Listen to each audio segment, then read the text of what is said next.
gracias a los maestros de la marimba La Voz de Sunil, porque con ese sentimiento del son, yo siempre he dicho que interpretar el son para los maestros es vivirlo, es sentirlo, es plasmar el sentimiento en el saxofón, en el teclado moreno de la marimba. Gracias, maestros, porque eso enaltece esta tarde cultural que el día de hoy estamos viviendo de manera especial en Zacualpa, cuando le estamos dando gracias al creador, al formador, porque nos ha permitido reunirnos acá, nos ha traído de 4 puntos cardinales y nos ha dicho: hoy nos reúno en el parque de Zacualpa frente a la municipalidad, con una estampa muy especial que fue la que me imagino le acompañó también el día del evento, el pasado sábado.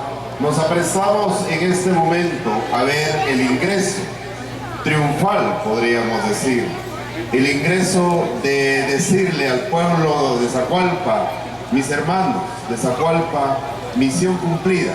¿En qué sentido? En que se representó a la población de Zacualpa, no solamente era una representante más. Así es que con una estampa debidamente preparada y con una pieza que ellos ya seleccionaron, a los amigos de Cable Maipo les pedimos poder poner la pista para presenciar, acompañar y vivir el ingreso de María del Rosario Morales, Cumial Tinamit Pancá 2019-2020, y también la nueva Ishki Pupushkiche.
Rosario.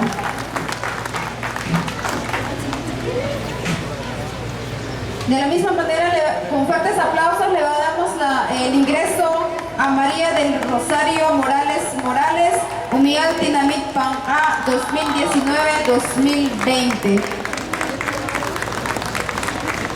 Yo siempre he dicho que el son, lo repito, es una expresión que se lleva dentro. Y escuchábamos un son que forma parte de la suite quechí el paván, sones que expresan la cultura de los pueblos originarios que cohabitamos en este territorio vasto de Guatemala. Y se nos hizo una presentación de lo que es el municipio, el barro en donde está el trabajo del hombre, los hornos, la teja, el ladrillo, la agricultura, el tejido, ese tejido único en el mundo.